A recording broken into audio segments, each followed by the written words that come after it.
नाजरीन, प्रोग्राम रुपया पैसा में आपको खुशामदीद कहते हैं। आप लोग बुरा तो नहीं मानेंगे। आप लोग हमेशा कहते हैं कि टीवी एंकर आए वो सॉल्यूशन बताए।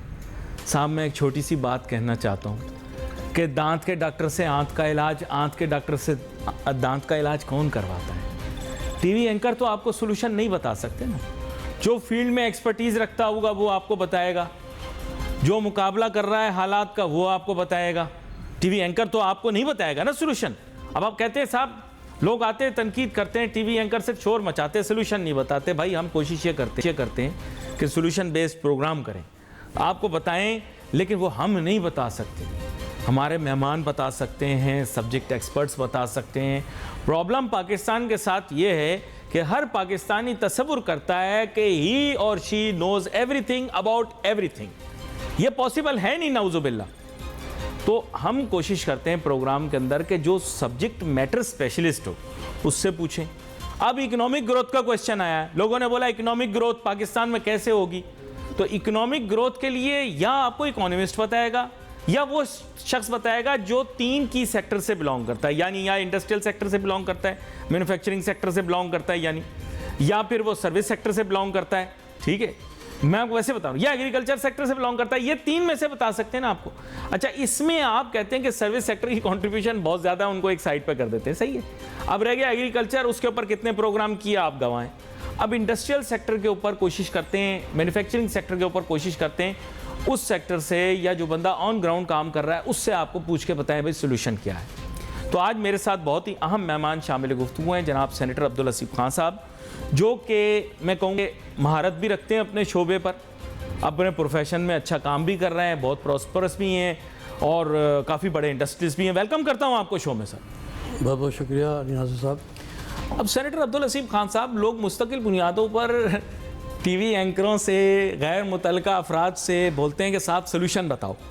तो आप मुझे ये बताएं कि ये बात तो हम सिर्फ बिजनेसमैन से पूछ सकते हैं ना, और अगर हुकूमत ने भी किसी से पूछना है सोल्यूशन तो आप लोगों से पूछेंगे, इकोनॉमिस्ट से पूछेंगे। थर्ड पर्सन उसका आंसर कैसे दे सकता है, पहले ये बताएं, फिर मैं सोल्यूशन के ऊपर आता हूँ। जी सेनेटर अब्दुल हसीब खान साहब। असल में इन द प्रेजेंट सिनेरियो एक बात इस्टेब्लिश हो गई है कि गवर्नमेंट लेवल के ऊपर, गवर्नमेंट किसकी है that I don't consider anything, government level के ऊपर उन्हें खुद पता है कि वो कहाँ खड़े हैं, किस वजह से खड़े हैं और उसका हल क्या है। पता है, मैं कसम खा सकता हूँ ये बात की।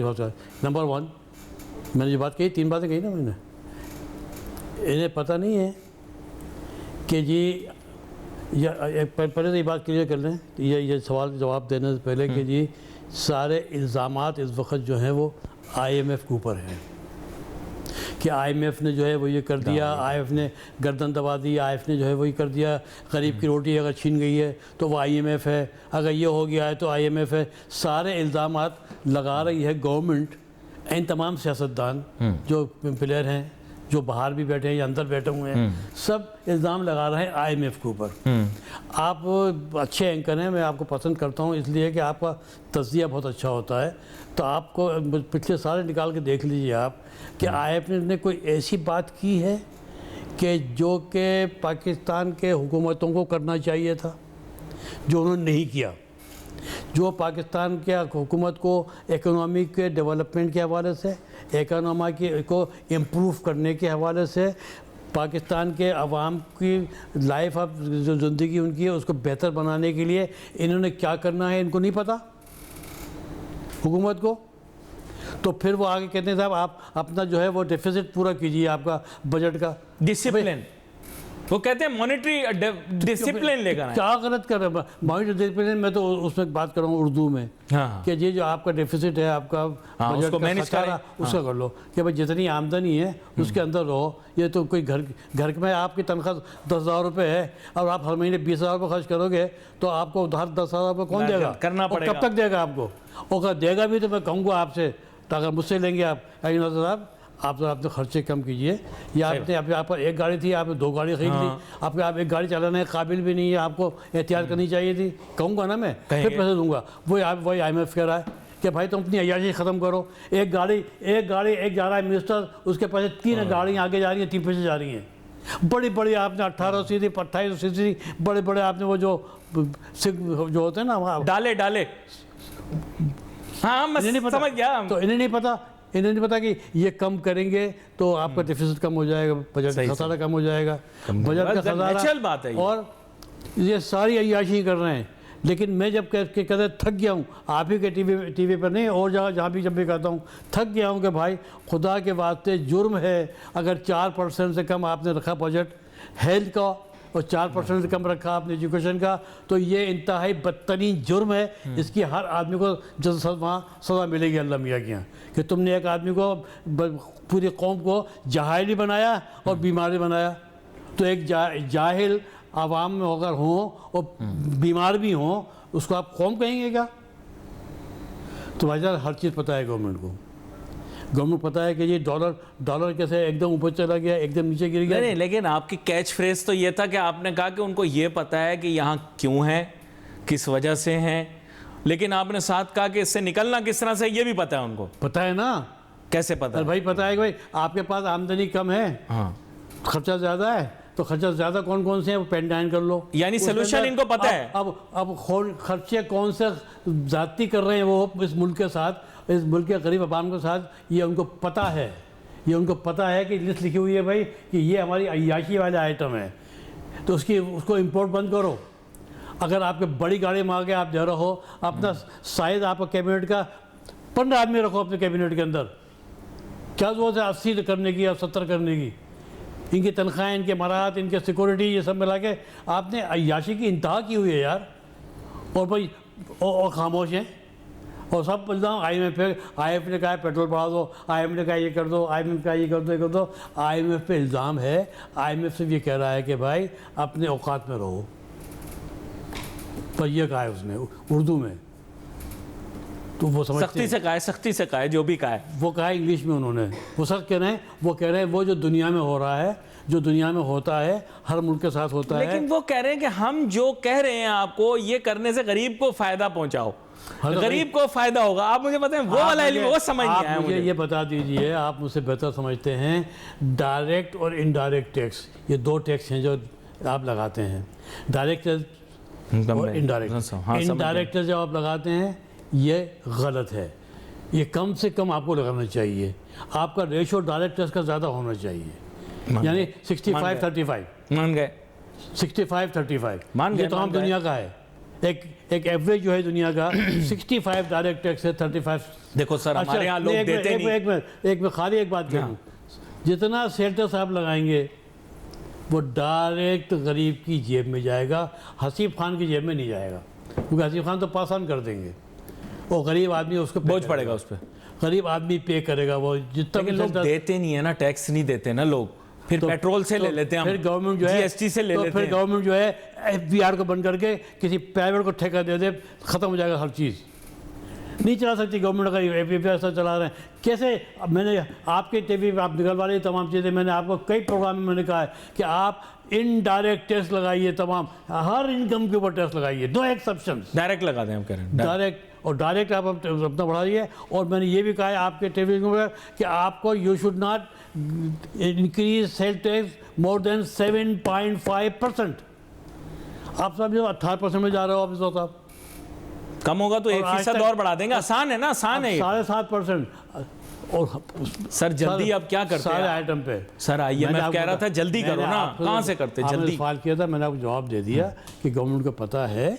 दोनों बातें बता दी मैंने आपको कि ये डेफिसिट कैसे पूरा होगा और उसका किस तरह करेंगे। वो करने के लिए मैंने आपको बता दिया। अभी तो मैं डिटेल में नहीं गया हूँ क्योंकि उनके समझ में ही नहीं आएगा कि ये अगर मार्बल का जो हर दूसरा पहाड़ अगर मार्बल का है बलूचिस्तान में, तो अगर वहाँ उसके नीचे अगर वो दे दे सिक्योरिटी, उसके पहाड़ के नीचे लगा ले मशीनरी, तो मैं पूरी स्पेन की और इटली की मार्केट बर्बाद कर दूँगा। ऐसा मार्बल है मेरा। उन्हें नहीं पता बेचारों को। और पहाड़ के पहाड़ तोड़ के भेज देते हैं चाइना को, वो हमको पॉलिश करके भेजता है जो हम खरीदते हैं डॉलर में। डॉलर में खरीदते हैं लेकिन डॉलर नहीं है हमारे पास, है नहीं ना, ख़त्म हो गया। नहीं हम खरीदते हैं वैसे, नहीं अच्छा एक बात टाइल आपसे, खरीदते हैं, हम कुत्ते का गोश्त भी खरीदते हैं। नहीं नहीं अभी चलो डिपार्टमेंट नहीं, में नहीं। प्रोग्राम खत्म होने के बाद आप मेरे साथ, डिपार्टमेंट खत्म होने के बाद आप मेरे साथ चलेंगे डिपार्टमेंट स्टोर्स में, और अच्छा। मैं आपको दिखाऊंगा वहाँ पर कि कुत्ते का गोश्त में बिक रहा है, क्योंकि वो कुत्ते ख़ास हैं, सर मैं ये आम कुत्ते नहीं है, ख़ास कुत्ते हैं।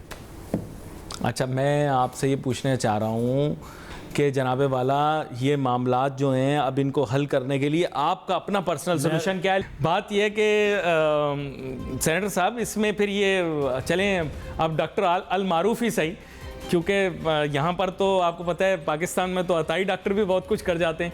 तो आप मुझे ये बताएं कि ये मईशत के आप डॉक्टर बने, कुछ इसको ठीक करने के लिए कुछ आपके जहन में कोई सोल्यूशंस होंगे? वो पिछले कई प्रोग्रामों से आप आ रहे हैं, हर दफ़ा आप एक, बल्कि काफ़ी दफ़ा तो आप लिख कर भी लाए हैं पूरा प्लान और डिस्कस हुआ है, लेकिन उसमें ना तो कोई सोशो इकोनॉमिक डेवलपमेंट हुई है, आपने एजुकेशन पे बहुत ज़्यादा बात की, ना वो हुई है, आपने मुशावरत का आज भी जिक्र किया, ना मुशावरत हुई है। तो बहुत सारे ऐसे एस्पेक्ट्स हैं, बहुत दफ़ा आपने डिस्कस किए। तो आप बताएं कोई ऐसा प्लान हो जो शॉर्ट टर्म में कम से कम ठीक हो जाए। मैं आपको बता दूँ सबसे बड़ी बात जो है वो, मैं अपनी बात नहीं करता, मैं तो अल्लाह की बात करता हूँ। कुरान का वाज़े फ़ैसला है, कुरान की आयत है, उस पर अमल कीजिए तो पाकिस्तान जन्नत बन जाएगा। वो क्या है? कोई काम करने के लिए जो कुरान की आयत है वो ये है, वशाविरहुम फिल अम्र। कोई मसला हो उस पर बैठ के आप इसमें मशवरा कर लिया करो। फ़ैज़ आज़म था, और उस मशवरे की रोशनी में फ़ैसला करो। या अल्लाह ये कह रहे हैं। फिर कहा अल्लाह मियाँ ने, जब तुम ये दो काम कर लो ना, जब मशवरा करके और फ़ैसला कर लो, फिर हम पे भरोसा करना। तो फिर ऐसा कि जब तुम इस तरह करोगे कि भी मशवरा करोगे, फ़ैसला करोगे, उस पर कायम हो जाओगे और हम पे भरोसा करोगे, इन्नल्लाह युहिब्बुल मुतवक्किलीन, तो हम ऐसे लोगों से जो ये करेंगे हम मोहब्बत करते हैं। आपका कोई प्रोग्राम फेल हो सकता है, गवर्नमेंट को चाहिए कि हर सेक्टर को, जिसके लिए वो बैठा हूँ यहाँ पर, जिसमें पाकिस्तान की इंडस्ट्री जो है इस वक्त चल रही है, चाहे वो टेक्सटाइल हो, चाहे वो लेदर हो, चाहे वो फार्मास्यूटिकल हो, क्या एनी इंडस्ट्री जो कि यहाँ पर ग्रो कर रही है, एक्सपोर्टर्स हैं वो, फार्मास्यूटिकल एक्सपोर्ट होती है। मैं 22 कंट्री के अंदर एक्सपोर्ट करता हूँ, फॉरेन एक्सचेंज कमाता हूँ। मेरी एलसी नहीं खुली 3 महीने से कि डॉलर नहीं है। स्टेट बैंक ने ऑर्डर दे दिया, फिर अभी तरह मिली एक हफ्ता पहले के जी वो उन्होंने नोटिफिकेशन इशू कर दिया भाई कि इनके एलसी खोल दो फार्मास्यूटिकल वालों की। क्या कि मजाक बनाया हुआ है क्या? आपने मुल्क को यहाँ तक पहुँचा दिया, डॉलर कहाँ से कहाँ पहुँचा दिया, ये कहाँ था और कहाँ पहुँचा दिया। फिर एक साहब और आए, उन्होंने पता नहीं कहाँ से कहाँ पहुँचा दिया। एक और बीच में लुकमा वो ये मुझे बताएं कि ये जूस वगैरह महंगे हो गए हैं, ये जूस जो महंगे हो गए हैं, क्या बिजली भी महंगी हो जाएगी? ओ सॉरी, क्या दवाई भी महंगी हो जाएगी? दवा महंगी हो जाएगी? सर दवा जब बनेगी नहीं तो आपको मिलेगी नहीं, महंगी छोड़ो। जब रॉ मटेरियल नहीं है वो इम्पोर्ट होगा और कम होगा, कम एलसी खुलेगी। मैं मंगाना चाहता हूँ 20 टन, लिख दिया अभी, मेरा रिकॉर्ड है मेरा कि मैंने 20 टन जो मेरी दवा है एक, जो कि पूरे पाकिस्तान के अंदर हर हॉस्पिटल में लाजमी है ऑपरेशन के लिए, लाइफ सेविंग पूरे पाकिस्तान में लाइफ सेविंग ऑपरेशन के लिए। अच्छा। ऑपरेशन नहीं होगा अगर वो दवा नहीं हो तो। और वो दवा में पूरे पाकिस्तान की बात है, मैं मंगाता हूँ 20 टन, मुझे एलसी खोल के दिए उन्होंने 4 टन की। अब 4 टन में दवा कितनी बनाऊँगा मैं? 1/5 हुई ना वो। तो कहीं ना कोई अस्पताल जो है वहाँ पर वो दवा नहीं होगी तो वहाँ ऑपरेशन नहीं होंगे। क्या है, मरीज़ कितनी इमरजेंसी में क्यों नहीं आया हो। इनको शर्म नहीं आती है कि ये कोई फैसला कर रहे होते हैं तो ये शर्म नहीं होता कि इसमें कहाँ पर लाइफ इन्वॉल्व है, कहाँ पर गरीब की रोटी इन्वॉल्व है, कहाँ पर बच्चे की तालीम इन्वॉल्व है। इसको इन्होंने टोटल इग्नोर कर दिया। यार क्या हो गया है? मुझे याद नहीं है, मुझे याद नहीं है कि गवर्नमेंट ने कभी, मैंने 6 साल में कभी नहीं सुना, वरना रिकॉर्ड निकालने पूरा 6 साल का मेरा, फ्राम 11 मार्च 2009 से 11 मार्च 2015, 6 साल का रिकॉर्ड निकालने कि मैंने कितनी मरतबा कहा है और गवर्नमेंट ने कितनी मरतबा उस पर अमल किया है। बजट पास होता था, मैं अपने अख्तलाफी नोट देता था, बजट वही आता था 2%, लेकिन जब वो खर्च होने के बाद जो एक्चुअल खर्च होता है ना वो 1.2 से ज़्यादा खर्च नहीं होता है। एजुकेशन पे भी, हेल्थ पे भी। और फिर वो हेल्थ का किस अंदाज में खर्च होता है और एजुकेशन पे किस तरह आपके गवर्नमेंट के स्कूल्स काम कर रहे हैं वो एक अलग क्वेश्चन है। They are not compatible to मेरा स्कूल में चला रहा हूँ अपने सरजानी टाउन में, ऐसा एक एग्जाम्पल दे रहा हूँ पूरे पाकिस्तानियों को। सरजानी टाउन जो है वह गरीबों का इलाका है। सरजानी टाउन से मिले हुए कुछ देहात हैं, कुछ वो कौन उसके बच्चे मेरे आते हैं, 15 साल हो गए। और आप किसी को भेजिए अपने आते टीम को, मेरी पूरा वो करके आया वहाँ पर मेरे यहाँ तालीम और तरबियत को मैंने चेंज कर दिया है। वहाँ पर मेरा लोगो जो है वो तरबियत और तालीम है, और मेरे बच्चे जो हैं वो सिर्फ और सिर्फ ए और A+ से पास होते हैं। कौन से बच्चे? सरजानी टाउन के और उसके देहातों के बच्चे। मैं बच्चों क्लिफ्टन की डिफेंस की बात नहीं की है मैंने, हमारा एक निज़ाम है मेरा, और 100% फ्री है वो। आप क्या कर रहे हो यार? 1% नहीं, एजुकेशन तो पाकिस्तान में फ्री है, ऐसे नहीं प्राइमरी एजुकेशन फ्री है। नहीं देखे, फिर आप मुझे देख रहे हैं इस तरह से। नहीं, मैं कहते तो हैं प्राइमरी एजुकेशन फ्री है, किताबें भी मेरे ख्याल फ्री हैं, और कहते हैं हम खाना भी देंगे। मुझे मैंने सुना है। बहुत अच्छी खुशबू आई, बहुत अच्छा लगा मेरा, कोई दिल में सुकून आया मुझे आपकी बात सुन के। सच्चाई कितनी है मुझे नहीं मालूम। नहीं, मैं बोल रहा हूँ कि सर दावेदार, अब आपने इतनी बड़ी बात की, आपके मुल्क का नाम है इस्लामी जमहूरिया पाकिस्तान, है कि नहीं है? अब नहीं, गलत बोल रहा हूँ। मैं तो मेरे ख्याल से पाकिस्तान याद रह गया, इस्लामिया जमहूरिया तो मेरे जहन से भी निकल गया है, बस पाकिस्तान याद है मुझे।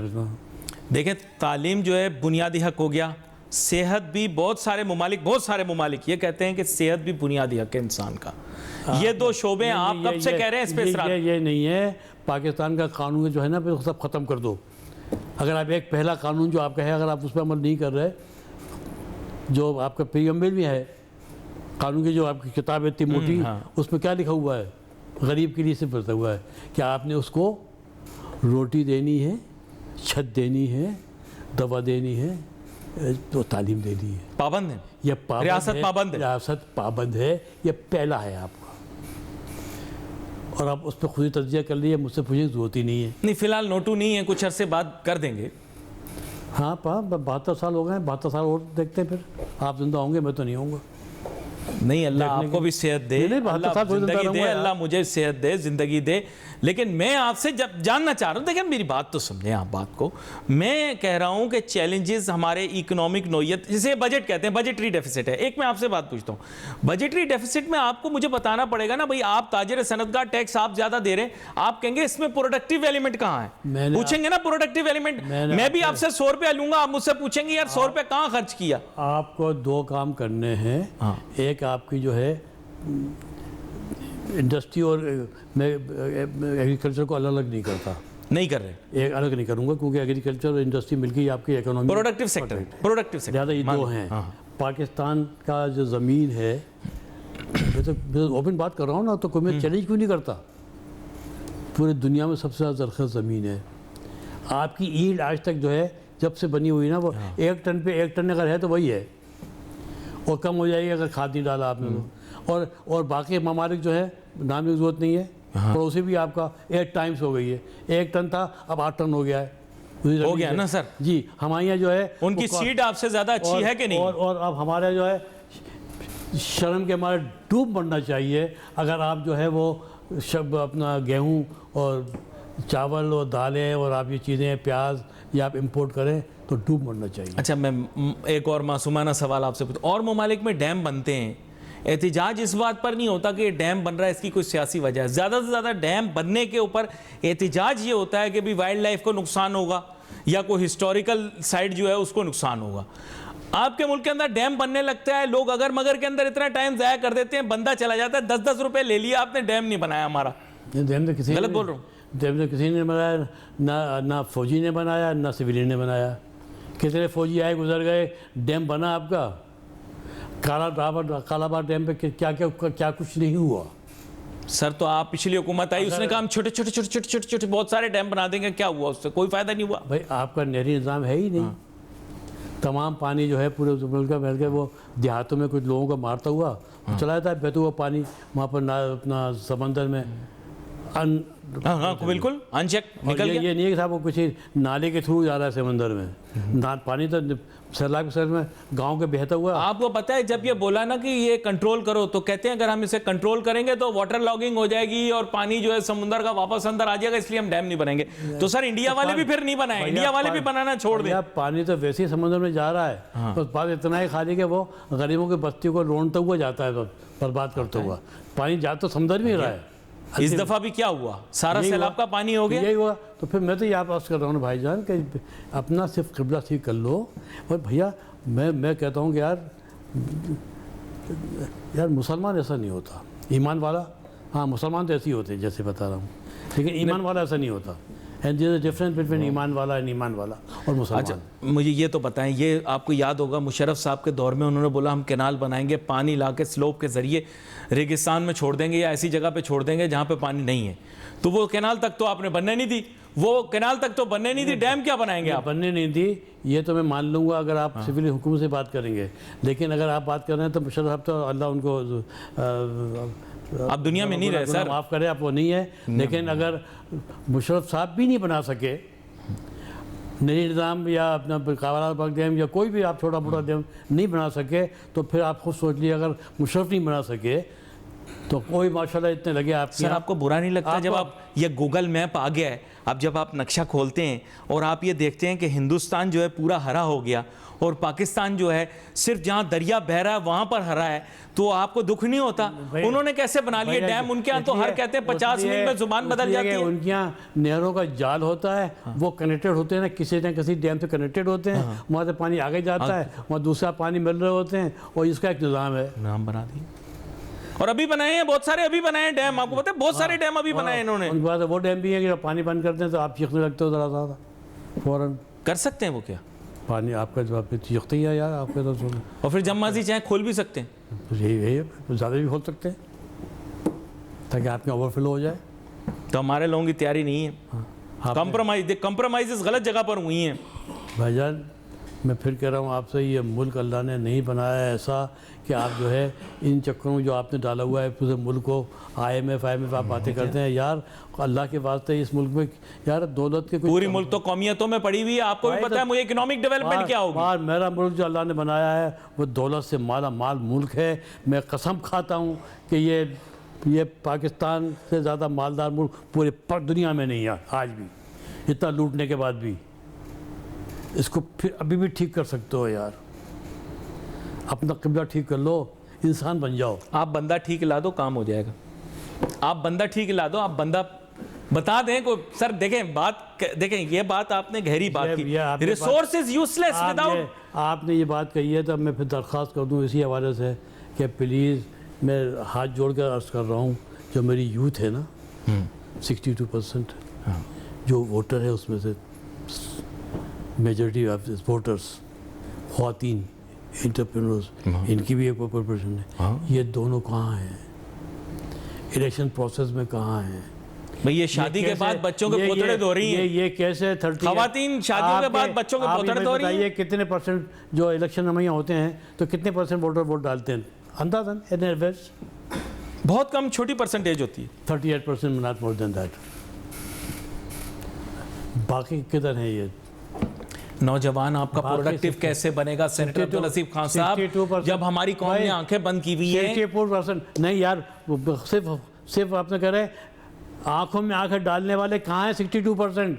इनको लैपटॉप दिए इनको लैपटॉप दिए उन्होंने, वो दिए 2% को यार। भूल जाए इन बातों को, डायरेक्ट बात करो।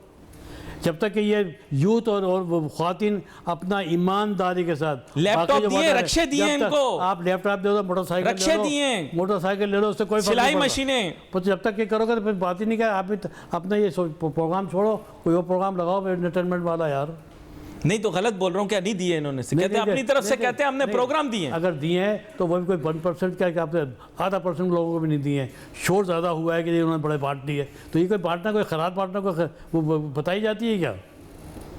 Can the youth B empowered through loans? आप मुझे मैं बात कर रहा हूँ आपसे। यूथ को आपने जिस तरीके से छोड़ा हुआ है और जिस तरह यूथ जो है वो अपने बिल्कुल आउट है, इलेक्शन सिस्टम से भी आउट है। औरतें जो है, ख्वातीन जो आपकी बड़ी इंटरप्रेन्योर्स है पाकिस्तान की, ठीक ठाक हैं, मतलब ये ऐसे नहीं है, they can compete with the world. Yes, देखें वो भी घर बैठी हुई हैं। ये लोग निकल के सामने रोड पे आ जाएं तो फिर 60% वोटर जो होगा लेके आएगा ना, तो फिर कोई ढंग के लोग तो आएंगे ना, वन आफ्टर द अदर, 1 साल में, 2 साल में, 3 साल, 3 इलेक्शन के बाद आप देखिए कैसे हीरो लोग आएंगे फिर आपके यहाँ।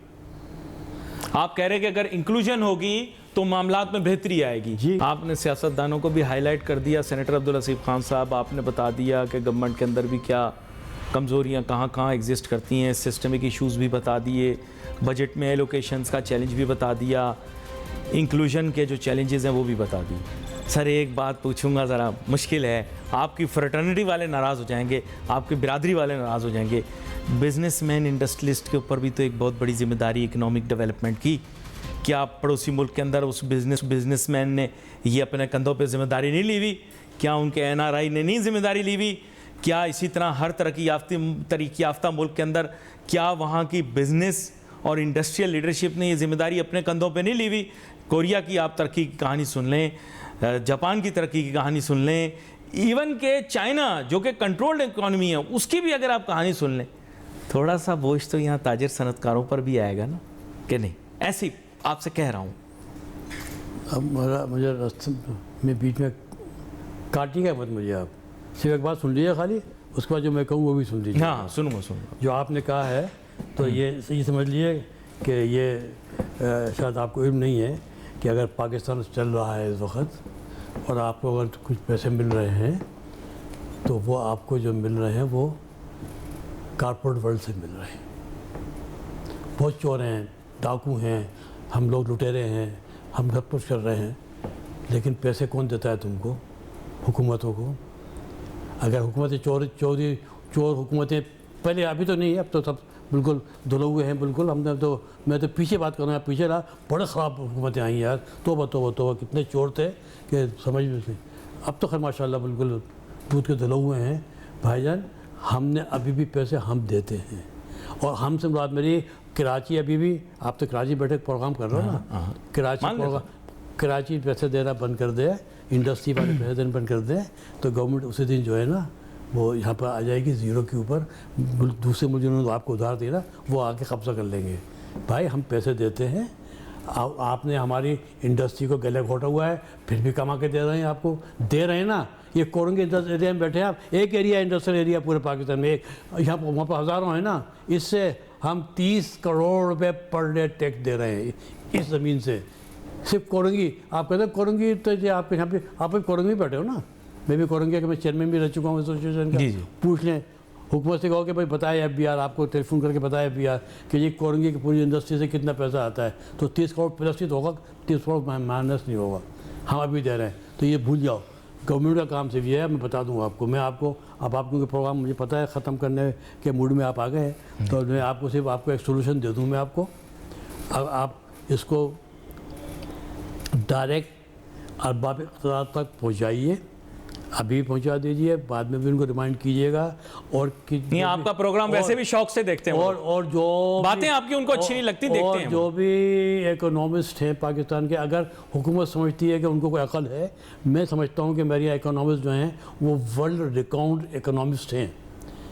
उनसे बात करने के लिए आपको जो है ना 10 मरतबा आप भी बात करते हुए समझते हैं कि यार ये इकोनॉमिस्ट है, इससे बात भी आप करेंगे तो ज़रा सोच समझ से करेंगे।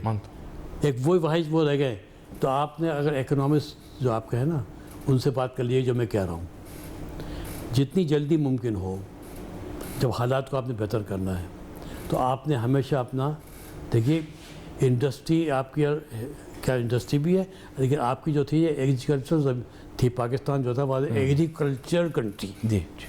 अब आपकी जो है वो राया खान, अपना अयूब खान के आने के बाद जो थी, उन्होंने डेवलपमेंट जिस तरह की थी, तो उसके बाद से जो वो एक कंटिन्यूस प्रोसेस है। तो आप इंडस्ट्रियल कंट्री में भी आ गए आप, और एग्रीकल्चर में भी आप हैं, दोनों आपके पास हैं। जितने प्रमोट कर सकते हैं आप एग्रीकल्चर को वो भी प्रमोट कीजिए, जितनी सपोर्ट कर सकते हैं इंडस्ट्री को। खाली ये नहीं कि उस पर खाली आपने चड्डी गांटनी है, उनको आप अपना जो उनकी रिक्वायरमेंट है, इंटरनेशनल जो तरीक़े हैं उनको अपनाइए। कुछ उनको ये नहीं कि आप उनको वो मुराद दे दें कि जो वो मांग रहे हैं, लेकिन जो इंटरनेशनल जो और दुनिया कर रही है, तरक्की पजीर ममालिक कर रहे हैं ना, वो उनको आप दे दें। ठीक है। नंबर 2, आपने बगैर किसी इस्तिस्ना के हर इनकम पे आपने टैक्स लगाना है, बगैर इस्तिस्ना के। उसमें तो हर आदमी agriculture भी आ जाएगी। हर आदमी रिटर्न सबमिट करेगा, चाहे वो पान की दुकान भी क्यों नहीं हो, रिटर्न 0 सबमिट करेगा, नहीं है उनका ना इनकम, कोई बात नहीं, एनटीएन नंबर होगा उसके पास, इनकम पे वो शो करा। मैं कह रहा हूँ ये आप डायरेक्ट बीच में आप इसमें बिल्कुल कुछ नहीं करेंगे, बिल्कुल ईमानदारी के साथ डायरेक्ट पहुँचने दीजिए मेरी बात को अब अख्तार को, कि आपने जो है वो इस तरह का आप करेंगे तो नहीं होगा ना। इसलिए मैंने पहले आपसे कहा है कि जी हर इनकम अगर नहीं है तो नहीं है, अगर इनकम है तो जितनी है तो उस पर टैक्स, लेकिन कोई एग्जम्पशन नहीं होगी। मीन्स एग्रीकल्चर पे भी नहीं होगी। आपने अय्याशी की इंतहा की हुई है, आपने सबको छोड़ा हुआ है, क्यों कि वो आपके पार्टनर हैं, क्यों कि वो आपके अपना पार्लियामेंटेरियन, या मैं पार्लियामेंटेरियन हूँ, बैठा हुआ हूँ यार, मैंने भी 6 साल वहाँ झकनी मारी है मैंने, सब मुझे पता है क्या होता है सेनेटर क्या होता है। लेकिन हकीकत ये है कि आपने वो काम करने प्लीज़ जो कि इंटरनेशनल प्रैक्टिस है। हर ये हो गया आपने हर इनकम टैक्स आपके मैंने बोल दिया आपने। और आप किसी भी इकोनॉमिस्ट से पूछ लीजिएगा, बल्कि आप डायरेक्ट पूछ लीजिएगा, फिर कंफर्म करके फिर एक मतलब कोई प्रोग्राम कीजिए किसी और के साथ, फिर मैं उससे सवाल कर लीजिएगा आप। 7.5% से ज़्यादा सेल टैक्स नहीं होना चाहिए। नंबर 2, टैक्स के हवाले से डायरेक्ट टैक्स और इनडायरेक्ट टैक्स का रेशो जो है वो 65% डायरेक्ट टैक्स होना चाहिए और 35% मैक्सिमम इनडायरेक्ट टैक्स होना चाहिए, क्योंकि इनडायरेक्ट टैक्स जो है वो तब का तब गरीब की जेब से जाता है, तो उस गरीब को तो वैसे ही मरा हुआ है, तब तक उसको अपना जिंदा रहने दो, कोई तालीम याफ्ता बना दो ताकि तालीम याफ्ता कौम बन के आए। ये मैंने कौन से बहुत बड़े काम बता दिए हैं आपको। इनको क्या प्रॉब्लम है इनकम टैक्स लगाने के लिए, ये पूरी इकोनॉमी को डॉक्यूमेंट क्यों नहीं कर रहे हैं। मुझे डॉक्यूमेंट करो ना यार, मेरी कंपनी है ना, इसी कोरंगी में है ना, तो करो ना मेरे डॉक्यूमेंट, यार कुछ मेरी कमी है तो लटकाओ मुझे, मैं मेरी कंपनी के सामने लटकाओ मुझे, या मेरी कोई खामी है तो मुझे बताओ, या मुझसे कोई आपने कुछ मुझे सिखाओ कि भाई आपने किस तरह करनी है। मैं एक्सपोर्ट भी कर रहा हूँ, मुझे कुछ नहीं मेरा ऐसे निकल रही, हालांकि मैं एक्सपोर्ट कर रहा हूँ, मैंने कितने मिलियन डॉलर आके दे दिए होंगे उनको अपने 22 कंट्री से एक्सपोर्ट की, तो उसका भी लिहाज करते कम से कम, तो मुझे खोलने देते एलसी। उन्हें पता ही नहीं है कौन एक्सपोर्ट कर रहा है, कौन लोकल में कर रहा है, कौन सी मांग रहा है, बस एलसी नहीं खुल रही कि सब पैसे नहीं है हमारे पास, डॉलर नहीं है, और डॉलर लेके तमाम वो पूरा एक माफिया बन गया अपने लोकल बैंकों का। कर दे मेरी लिमिट को कैंसिल कर दे, और स्टेट बैंक खामोश बैठा हुआ है, कोई नहीं पूछा स्टेट बैंक गवर्नर से कि तुमने डॉलर कैसे पहुंचा दिया है। बुलाए ना अपने शो में, बुलाइए उसको आप, और फिर मुझे ही बुलाइए आप, हम दोनों बैठ के बात करेंगे कि डॉलर ऊपर क्यों गया और उन्होंने गवर्नर साहब ने क्या किया। तो भैया 7.5% तक सेल टैक्स करवा दीजिए। तालीम के ऊपर, उसके ऊपर आपने जो है मैंने पहले कह दिया 4% तालीम पे और 4% दे दीजिए, आपकी वो कौम बनेगी, आपको पूरी वर्कफोर्स वो मिलेगी पढ़ी लिखी और तंदुरुस्त मिलेगी। तो अभी इन्वेस्टमेंट कर दो यार, 8% तालीम याफ्ता सेहतमंद कौम, उस पर 8% खर्च कर दो और अपनी अय्याशी ख़त्म कर दो जितनी जल्दी मुमकिन हो आज से, वरना फिर ये तमाम मेरी प्रपोजल जो है ना, इसको आप ऐसे ही डाल दिए रद्दी की टोकरे। अगर आपने अपनी अय्याशी कम नहीं करनी, अगर आपने इंपोर्ट के ऊपर आपने नहीं सोचना कि क्या चीज़ इंपोर्ट करनी है और क्या नहीं करनी है, तो फिर जैसे उन्होंने कहा था, अपने मुशर्रफ साहब ने जाते वक्त कहा था कि पाकिस्तान का अल्लाह हाफिज़, वो चले गए। तो आज मैं भी कह रहा हूँ इकनॉमी का अल्लाह हाफिज़।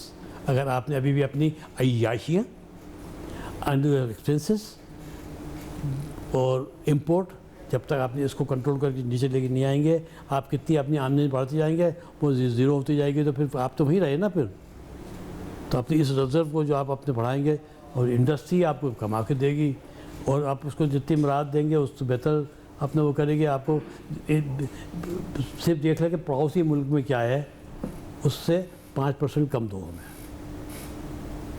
आप कह रहे हो साहब, अब आप 27% पे आप ले गए अपनी इन्फ्लेशन को, और आप कह रहे हो कि साहब क्या वो आपने जो है वो सब्ज़ी आपने उतनी की बेचनी है, प्याज हो, सब दाल हो, सब चावल गरीब आदमी खाता है, दादा आपने पैसे नहीं बढ़ाने हैं। रोटी भी आपने 1 रुपये की देनी है, भले आपके 9 रुपये अपनी जेब से ला के दो। अरे भाई ये मत करो यार, खुदा के वास्ते यार, रहम करो। इंडस्ट्री पे भी रहम करो, गरीब पे भी रहम करो। बड़ा अहम नुक्ता है और इसी के ऊपर हम मेरे ख्याल से कंक्लूड करते हैं प्रोग्राम को। अब आपका बहुत शुक्रिया, आप शो पर हमारे साथ शामिल हुए। नाजरीन, आपने मुझे मौका दिया कि मैं कुछ बात कर सकूं इकोनॉमी के हवाले से, आप शायद पाकिस्तान की बेहतरी हो जाए। आप एक बड़ा दर्द रखने वाले पाकिस्तानी हैं और ज़ाहिरी बात है आपने उसी को मेरे ख्याल से मद्देनज़र रखते हुए गुफ्तगू की और उसमें अपने जज्बात का इजहार किया। Nazreen, wait for message on Facebook. Ali Nasir हमारी टीम को इजाज़त दीजिए। अल्लाह हाफ़िज़।